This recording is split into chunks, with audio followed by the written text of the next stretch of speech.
Welcome to Glitter Cherry Tales. भीड़ से भरे एक शाही महल में एक लड़की ऐसी भी थी जिसे हर कोई देखता था, लेकिन कोई पहचानता नहीं था। वो चलती थी पर उसके कदमों की आहट नहीं होती थी। वो बोलती थी पर उसकी आवाज़ हवा में ही खो जाती थी। लोग कहते थे खूबसूरती सब कुछ होती है, और उसी झूठ पर यकीन करके राजकुमारी एलारा एक ऐसी खुशबू की तलाश में निकल पड़ी जो उसे दुनिया की सबसे चमकदार रानी बना दे। लेकिन उसे क्या पता था कि ये खुशबू पहले उसकी जिंदगी बदलेगी और फिर उसकी परछाई तक चुरा लेगी। ये कहानी है शाही इत्र नूर की, एक ऐसी खुशबू जो आपको सबकी नज़रों में ले आती है और फिर दुनिया से गायब कर देती है। राजकुमारी एलारा खूबसूरत थी, शाही खानदान की बेटी थी, लेकिन उसकी मौजूदगी कभी महसूस नहीं की गई। महल में जश्न होते, हंसी गूंजती, दिए जलते, पर एलारा अक्सर किसी कोने में खामोशी के साथ बैठी रहती। जहां उसके भाई बहन जाते, नजरें वहीं ठहर जाती और एलारा हमेशा उनकी परछाई बनकर रह जाती।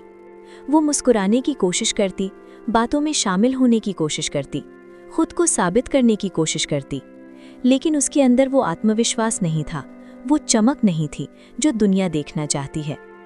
धीरे धीरे एलारा को ऐसा लगने लगा कि वो जिंदा तो है पर किसी की नज़रों में नहीं, जैसे उसका वजूद पहले से ही गायब हो रहा हो। एक रात जब दर्द और गुस्सा उसके दिल में हद से ज्यादा भर गया, एलारा घोड़े पर सवार हुई और महल की रोशनी से दूर निकल गई। रास्ता उसे ले गया सौगंधित वन की ओर, एक ऐसा जंगल जहां हवा भी रहस्य की तरह बहती थी। अचानक हवा में एक अजीब सी खुशबू फैल गई, मीठी लेकिन डरावनी।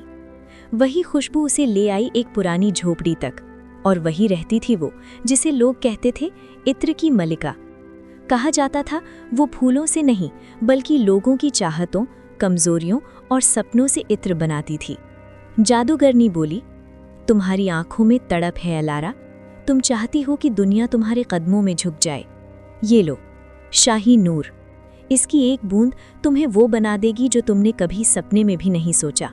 लेकिन याद रखना, जिस दिन ये खुशबू हवा में घुलेगी उस दिन तुम्हारा अपना वजूद घुलना शुरू हो जाएगा। अगली सुबह एलारा ने शाही नूर की सिर्फ एक बूंद लगाई और उसी पल उसके शरीर से सुनहरी रोशनी फूट पड़ी। जब वो दरबार में पहुंची तो जैसे समय थम गया। लोग उसकी ओर खिंचे चले आए, फूल बिछाए जाने लगे, राजकुमार झुककर सलाम करने लगे। जिस राजा ने कभी उससे बात तक नहीं की थी, आज वही उससे सलाह मांग रहा था।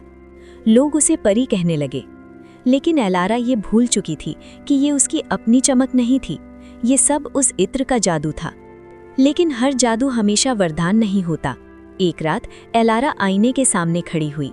उसने हाथ आगे बढ़ाया, लेकिन आईने में हाथ नहीं था। वहां था सिर्फ सुनहरा धुआं। उसका चेहरा धीरे धीरे मिट रहा था।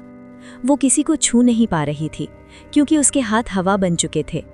लोग अब भी उसकी तारीफ कर रहे थे, लेकिन एलारा की नहीं, सिर्फ उस नूर की। एलारा चिल्लाई, मैं यहीं हूँ, मुझे देखो, मुझे इस जादू से बचाओ।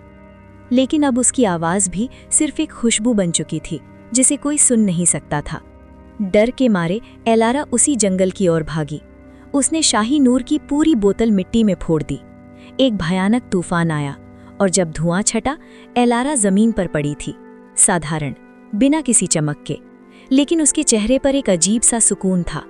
वो समझ चुकी थी कि उधार की चमक कभी आपकी नहीं होती, क्योंकि दूसरों की दी हुई रोशनी से बेहतर है अपनी थोड़ी सी लेकिन सच्ची रोशनी। अगर एलारा की ये कहानी आपको पसंद आई हो तो वीडियो को लाइक ज़रूर करें और ऐसी ही कहानियों के लिए चैनल को सब्सक्राइब करें। कमेंट में बताइए आप आगे किस तरह की कहानी देखना चाहेंगे।